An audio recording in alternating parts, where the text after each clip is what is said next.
ngay ni som pali ni der mai hei kan sam dei ta buai thak khop mai heo ini thang te awara thak do he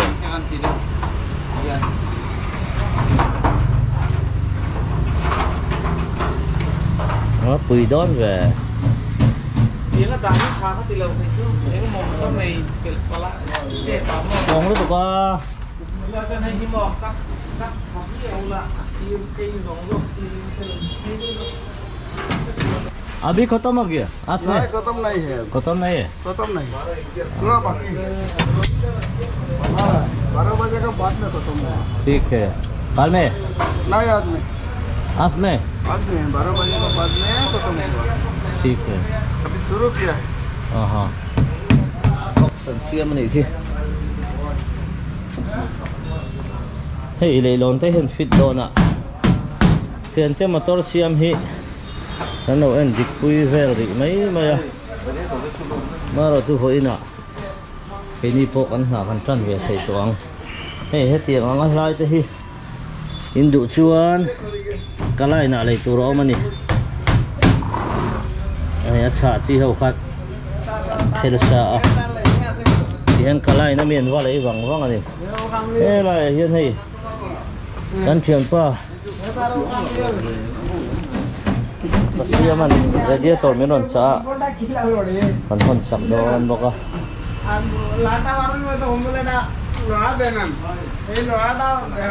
kia việc cái kia việc ê thế có hơn nấu là thà lại tổ tôi gì mà lang úp à nó còn sập đồ nó miệng tuan hay gì ba lại thuần nó tổ khác như vậy cả à tiền cho một câu xiêm thì anh em thấy này cái này mình xem cái em về phép đo này hết tiền à cho nên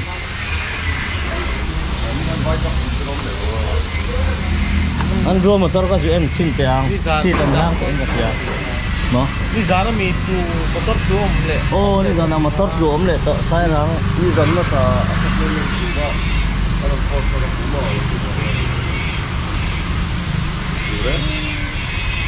không hiên xiêm đâu cho ngắn là bối tụt đòn này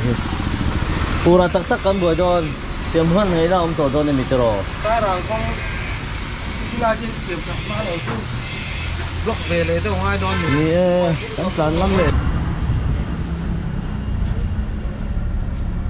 ông này hữu workshop thăng rồi cả mà anh như này lại dâu rất tốt ạ lại thật khóc mày thịt lì đôn này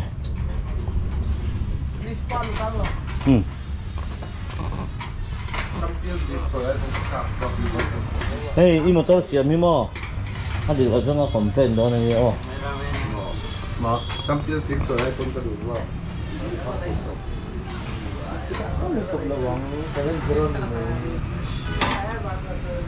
su Champions League rồi anh Liverpool Manchester in à cái này Manchester United ở lòng thấy ngắm lệ không phải là thiếu thịt thì mày đâu đồ nó nghe phải sử dụng tụi má cho nó sập về thiên kha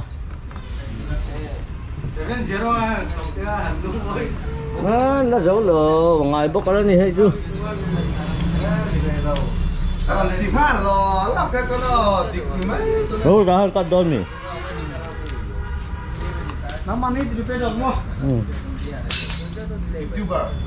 YouTuber không con đại đây thật nó đó phong cái phong cái tay bắn tàn nó hậu diệt chút này đây thì hai tết rồi đây đây lúc bên ra thì anh lấy về đã chưa đi hi nè anh biết xe rồi rất là bên ra đây luôn thế này lúng tần sát rồi lúng liền là đã ngâm bốc xí rồi cái làm gì nó mới phiệt lâu ngắn xía hay làm có phiệt thấu mấy à heo phôi còn xóm đấy ạ nó chân gì đâu nhỉ hay nè muốn đi dâu với cái này cái school thấy cả này mấy à hết cần tang à he nào ô tô lâu mua con trai để đó mi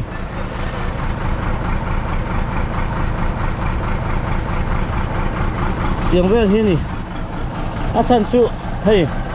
à mà bạn hi ni à cái chuan hay anh à hey là lâu đâu về để thuyền bốc xia hey mi hi lo ta lâu chuan tang mà được thì hen còn tùy công à po hen các khiết all some thuyền nữa các chú vàng chuan original tam tak khatu differential double sign lo kal hloma cái ni hi single tat ka chu wang ania mi dang tu na nei ve ho chu double hi tam tak an oma single a hian ke le te te a chuan biak te motor ani le na chuan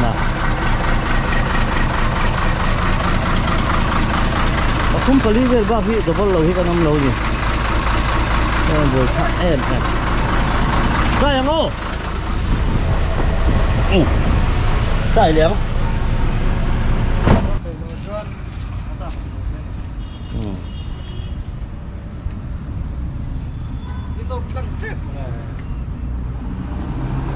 ăn ba không ô ôi đã lấy nó phải nó tăng chỗ nó nó còn nếu thì phát sinh năm nay quý về cuốn bốc sinh ngầm nó xuống là đó là đầu đang qua thì mình làm một con đầu ta rồi đến đâu ala đâu bây giờ nó ta tập tụi bây giờ đây thì bây giờ rồi khác tốt mấy nó baru ban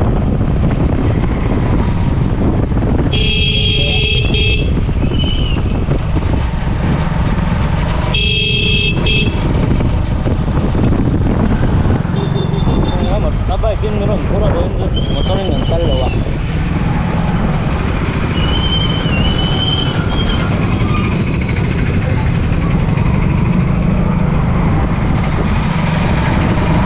aku mudah ya milih nih kan mungkin gitu tuh pak ada lain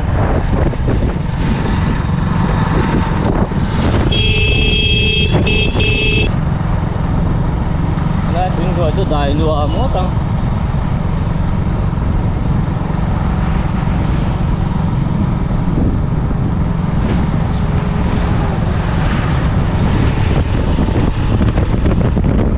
đi về tàu vía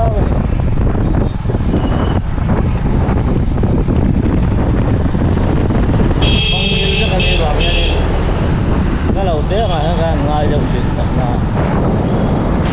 ra đầu tiên là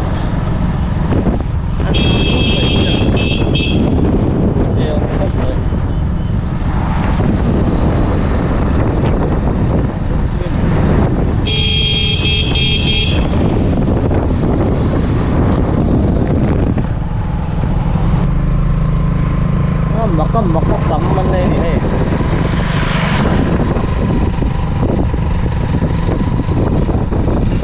ini boleh nak antar turunnya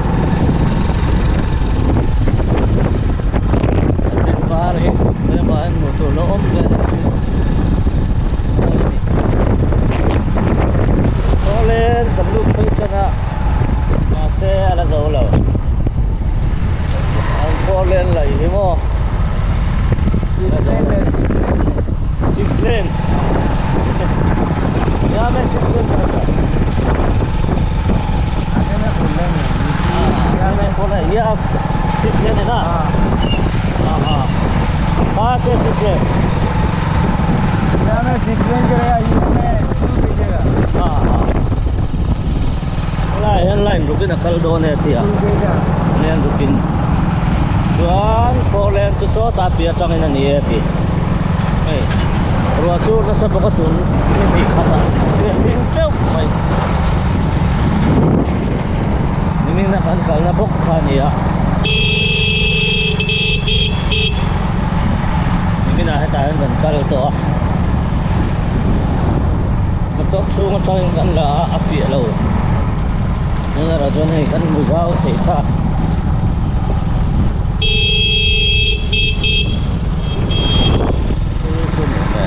अच्छा करो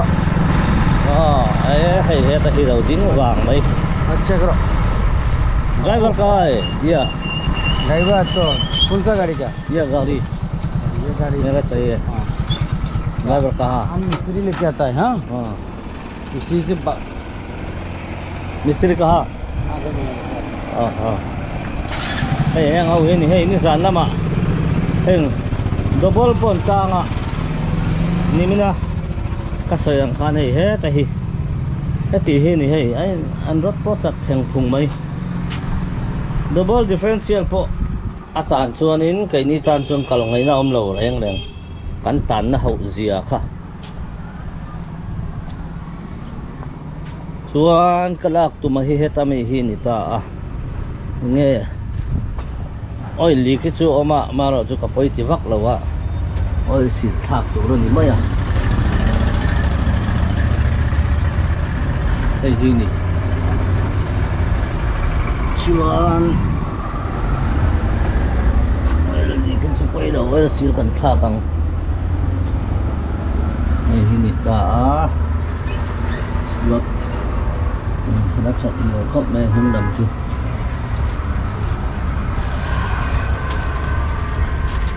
hey nuôi này mong chắc này hay hi anh mới hít chắc cả ngay rồi bây giờ cái ngay mấy thầy tiếng về chú này kể đây hay cái ai chú nằm đó này thật đấy mấy riêng mấy mấy là na chú hay hi lại chi cái số em phô ra vang về cái số em phô ra này em anh này cái số em phô masih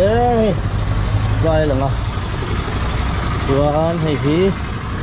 hay ori thấu masih hay chu mare phani lo chuan ake model kan en leang hay hi car som thum pakwa sang ni som hi pahni asian tina ni car som thum pakwa chu thang nge ni kata ka songa le pahni oma thakata kali somthum pakwa ka hansem te ukali kan ko chu ke nei thawak lawa hela ma hi chuan an poi zo an sai vak turan ya ke hi video ma sa khanin ka soya ei at sangang lai he chu S3C8 hang mai he chu le an phal tu anga le da so lai zo lai te po so tha e hi ake hi sai vak thei ani ngau hi ka ta ne khan ne talak tum nan so nei dang thawa ama ro chu e hon na nu ma hi tam em ya luna kalak tu ma so la hon lo ni ya tu wanga thang te po chu ka ni kalama engine bypass kan ena khanin ke som pan hi engine kan ki mai ya amara chu ka yang siang thawa ke som pan hi kan tia 38 31 18 hau ka 31 18 le 16 18 hi engine hi ai nang reng ani ti ha kan thriat angai karon ta la nang kha in do chon lo google veru 180 horsepower thaw ani a 5.9 ani 5.9 liter ani chu om je chu engine capacity kha sanga zariat somria de pathum ho khani ta a chuanin atoka khanin 675 nm newton meter khani de ta 675 newton meter chuan rpm kha sangkhat zari tanga sangkhat zarba khan kha pe chuak theini amaro chu anga tinge chu ti si ke som pani phur anga phur lo kan ti chuan excel atlema ake na zo lo boka chuan chuan excel khan an dan hema ke som pani khan apur kha tammaya tuna ke som paro khau te po hi alei ra hi mun khati analo anabi kha umlawa alei rol tha chuan pero koina quintal zani vera pura ain ngat deuh chor ai khan ni ke som panin quintal zani somnga pura zani somnga tanga zani som sari chomo apura ai nga khan harap na lo zo kani san chu thir tum tlang quintal khat omta sela ai nga na china kha anabi ka quintal khat ro ro sei do omta se ase ana na na chuna in pha kha in pha na lo bi khatiang kha om dan chu ni maya to bang chuna engine kha tu han sei san tu om lo ni ole hei honya an thel do nem ka felo wa mystery lo kara ti kan hak lo ka an muang lu to kan sana kan besa ka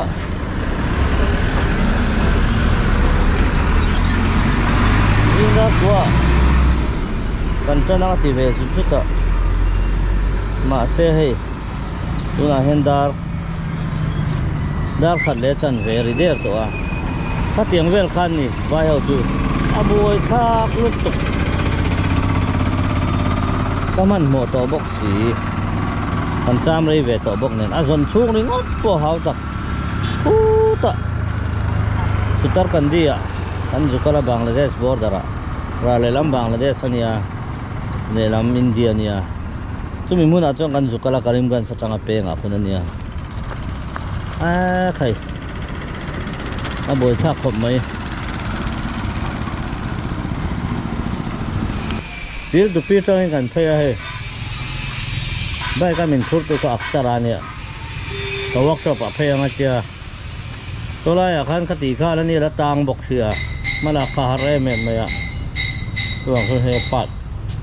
a second hand pat do ra kan phaya second hand pat do hi ya ka tila point pi lo ka khan ni ta a ten kilian te ra ke dok te po ma hei he nei bok a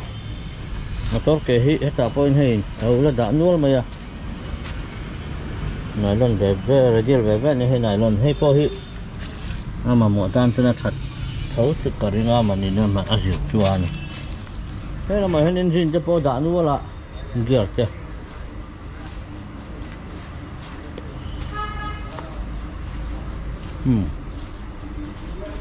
spring te po ma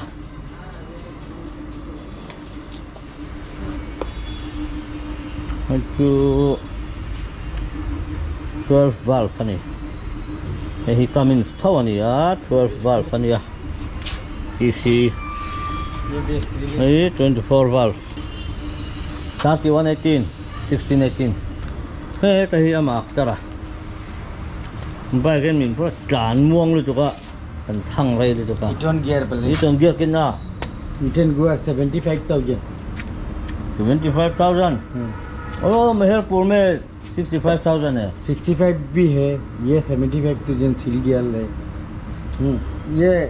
10 का 4x4 differential है 4x4 टाटा 16-18 का गुप्ता है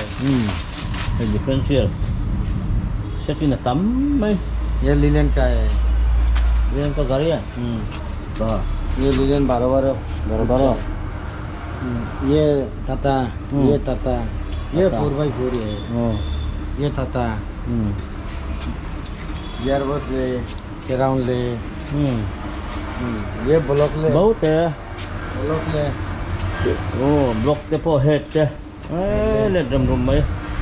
तम lu तो अदु tan chua na ta le to cam shaft te hey cam shaft te pump te pampo he pangalai tu da panga par pasal pariat lai aba tamle Dadama sel nene mo le save ta po ne hey kaun se kenan satak ta ka don himaro tu he ngau chu ya pial vek to he pot sia hey chu la cha hey po la cha hay po khara tau sia cái này ni thadau dau tamani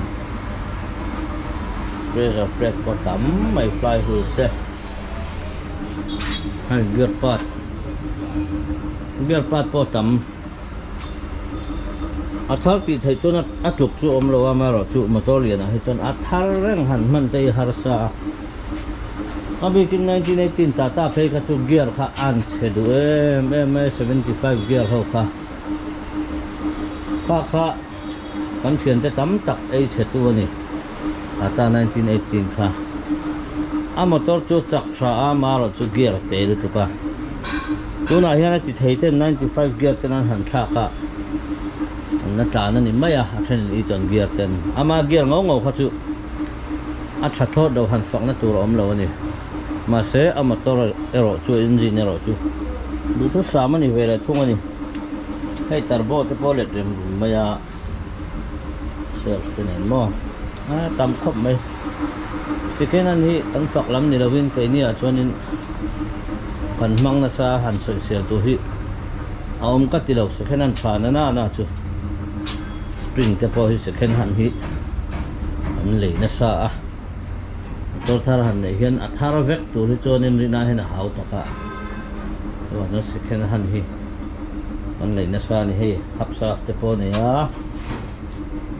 เนี่ยนัวแล้วไหมเฮียง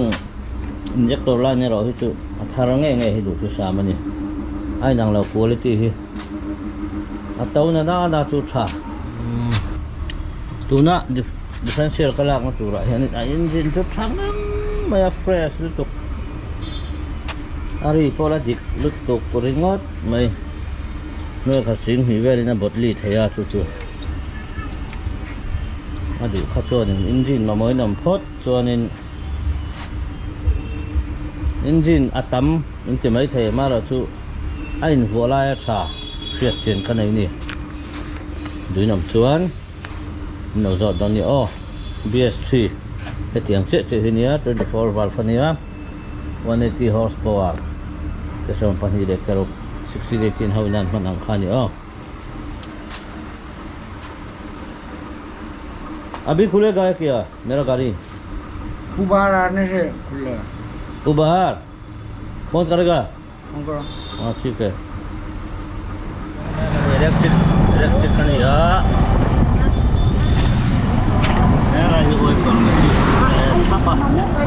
water machine po ang wet hub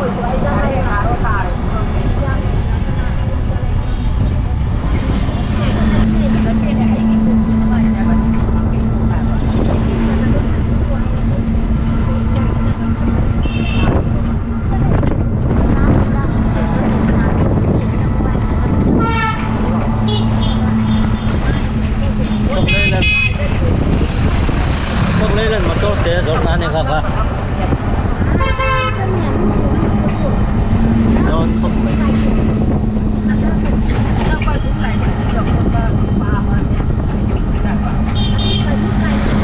đây nè cái này workshop làm panin motor an telanga don so ta kamna tur khan lo hel ko ma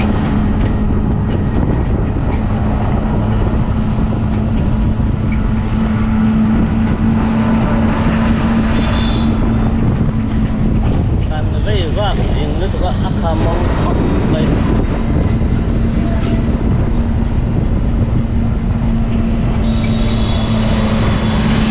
yang berani handalan tu proses dia mahal ni katakan baik wahai kamu itu pak nghe kan ti don o siente motor siam hakin car khat kan o mati ti hai nghe mekanika kau le box ya ये मकान तीदौन में इन्हें तीदौन मो हाँ बैटरी खुलेगा क्या करेगा बैटरी खुलेगा बैटरी खुलेगा बैटरी खुलेगा के पास में क्या बैटरी खुलने के बाद सेल खुलेगा के बाद में तो रिपेयरिंग करके फिटिंग करेगा हाँ बैटरी खुलेगा के बाद में सेल्फ खुलेगा हाँ सेल्फ खुलेगा ठीक है उसका बोला है सेल्फ खराब है नहीं आप नहीं था ना 2-3 बार आकर गया है ठीक है इनुस भाई को फोन किया है वो इनुस मालूम है मेरा डिफरेंशियल का देखा है ना बहुत दूर है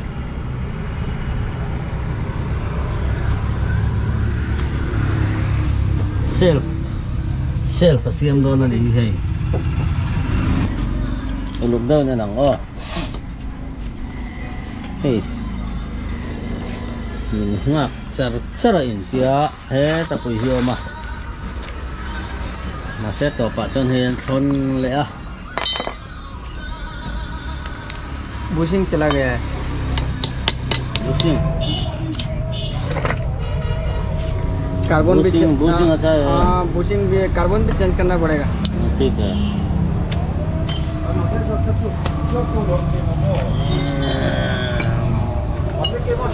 bushing sudah अच्छा tahi pati loka bushing अच्छा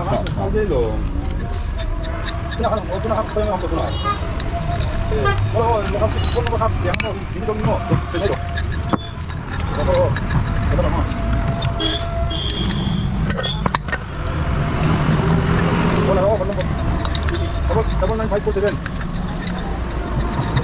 Double 9547. Sudah berapa kali kamu? Berapa kali? Bisa game? Oh. Double 95. Oh. Two on the 5 plus 2. Double 9547. 48. 48. इसके पूरा है tụi nó có tấm về rồi đi ngay kìa hết à không thấy ôm mình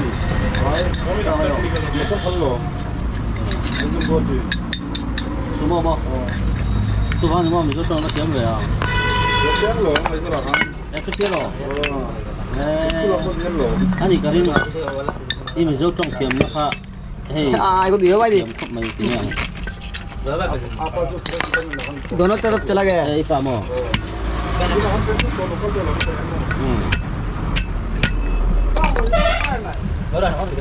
thế mà ông tổng với bà chụp Bolak balik lihat.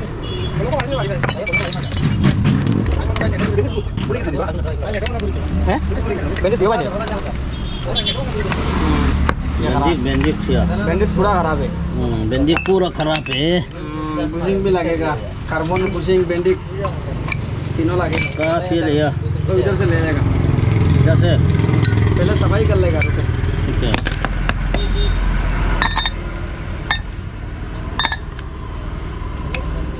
Bushing अच्छा नहीं है नहीं पूरा चला गया है वो ये कार्बन ब्रास ब्रास कार्बन लगेगा। अच्छा है नहीं पूरा ये बदली करना पड़ेगा ये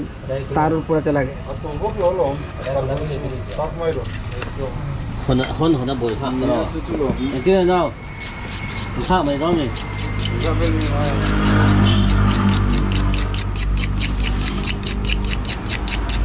ओ भैया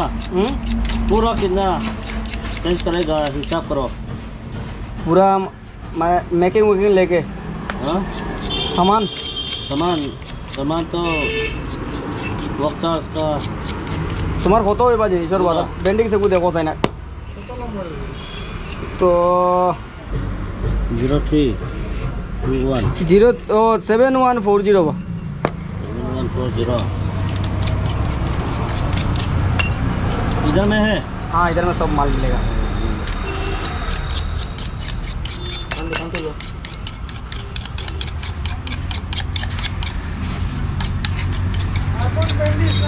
हाँ यार बुशिंग लॉक একটা আছে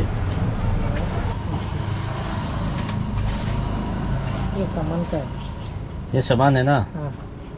ओ भाई वर्क चार्ज का कितना वर्क चार्ज का मेकिंग चार्ज 500 कार्बन सोडा का 750 750 ठीक है सामान का 1402 3,200 plus dasari semua sorry sang ni dah semua kan complete dong di medan ni लाओ ना से देखिए पूछो अरे बोला को दिखा वाला oi Deo रुको बोला को नंबर दिखा वाला मैं सासू zari ada semua tôi để tele kah tôi để tele thar kah hey ni abir em này lắm nó phi cho nó khan tôi tele thar kah này là mà thèm này là mà thèm ओए बना दिया तो phát thì do ngon lên tôi rồi là nó thầy rồi cho nó mà thầy về thu rồi chứ เฮ้ยทำการสร้างตัวไหนเข้ามาเซ่เฮ้ยเฮ้ยkalau jok jok tani ฮ้เราหมดตังค์เยอะขนาดมันตาเสียนข้าให้เสียนข้าเป็นดิข้าไปหุ่ยแล้วครับเอาผมยืดเทตลอดตาเนี่ยจะมาช่วยเทตลอดตาเนี่ยตัวบางส่วนทราฟิกจามะด้านหันดินไปเฮียนี่นัดที่เนี่ยมาโตเหลือเฮียนอ่อนเรื่องชินเลยหันที่เฮียนี่เสียเช่นไปเฮียเราอย่างแม่อินจินเลียนตัวเขามีหันช่วยค่ะเอาอย่างช่วยตัวบางตัวอินจินไปฮีกันออฟินกันอ่อนเลยวะมาโตเตะรถส่วนอินจินไปไรเสียเดียวข้าวบางคันเสียมันดีมั้งเด็กขับไปมั้งफिर जामा ओ Jung Thai दो जी আমি তো बिल्कुल मुको दे कार्बन का कौन है नया वाला है कौन रो ये कौन इतना यार हैं दाखन मत आई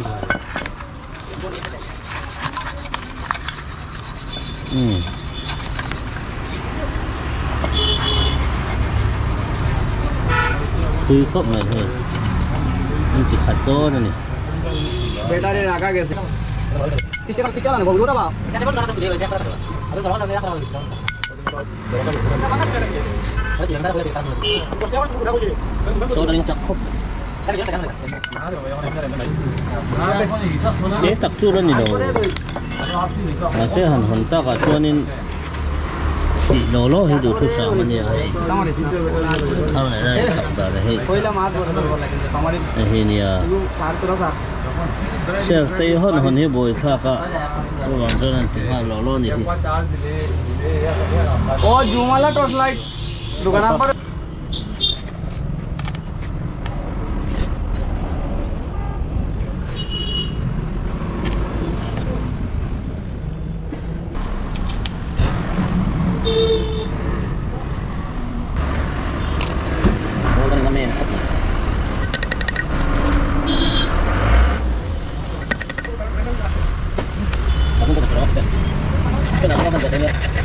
Ano cek kamu? Mana kalau udah berapa tapi malam mana? Nah kalau begini, pin kartun tuh oleh dia. Tahu kan? Sultai. Oh नहीं उल्टा उल्टा नहीं होगा. उधर कौन सा चेंज sultai? इसको ऐसा लगाना पड़ेगा bisa bro.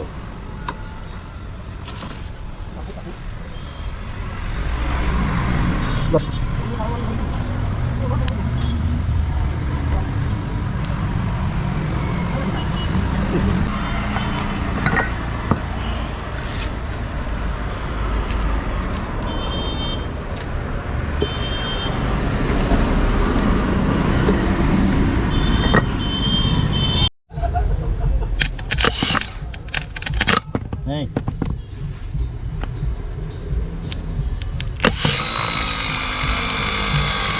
Nó hội dấu chưa là mấy à? Nó rất lắm rồi. Mà này con xiêm chưa khai hay mệt lòng hay người ta à? Nó lên chân áp chặt nghe khóc mày ạ. Càng xin lại nghe món đó này. Start doon hiyan. Bendi kinawam hiyan in a Filipina. Ari tapar may.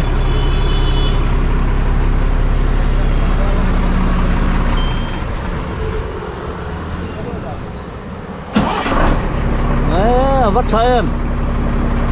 Khu khá lung ơi em. Thật sự là ngay em ơi. Ok.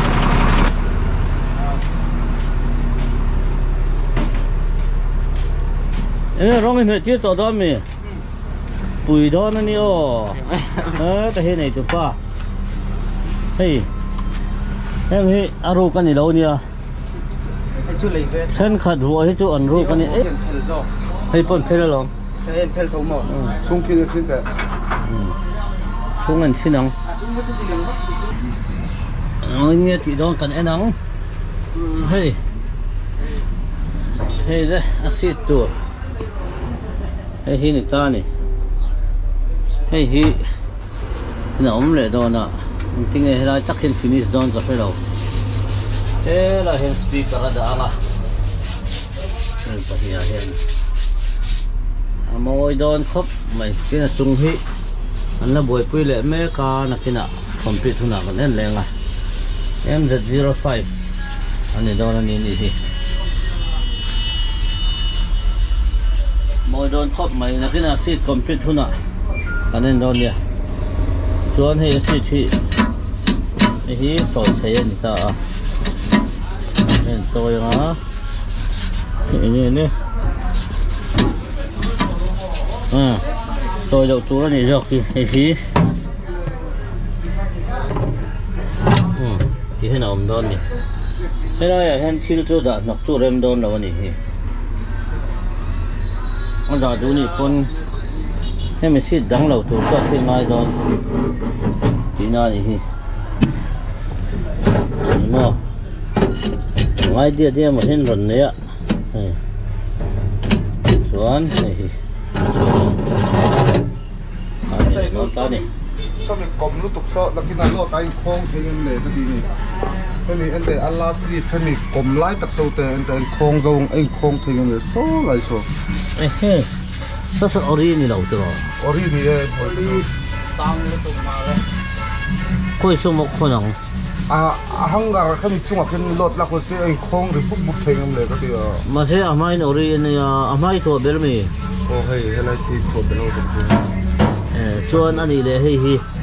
hi ama pe chana ba han sang om ve to bel mai to bel ma pe chana sang don ai han so don lo a so the lo hei hi ang pon tom sila so the don lo sụp rong mà người rong cái cao rong ka ta pe chana chau sa de jo ko lo ay original tuna so har sa jo don cái sụp rong cao xíu xíu ngon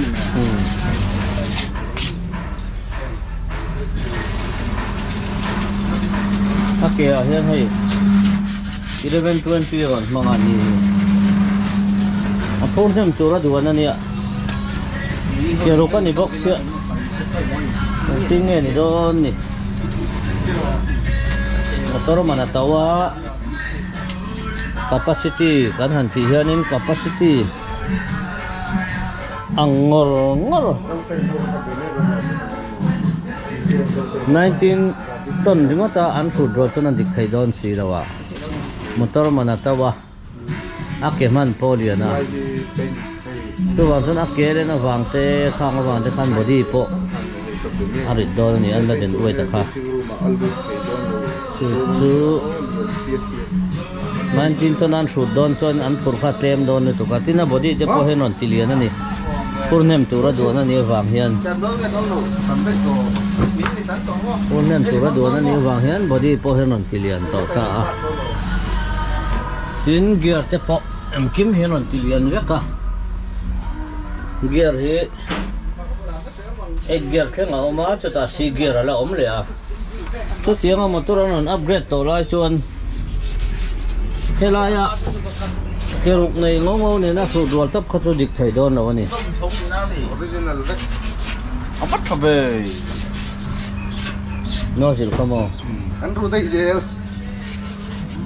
ya hello ru to nom le to ai extend na ni oh asum pam na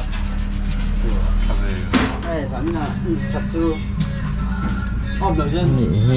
a plastic sim sim mi lei tu ro mang em to le a om ka fa ding Thật riêu xin chắc ngóng ngay rồi mà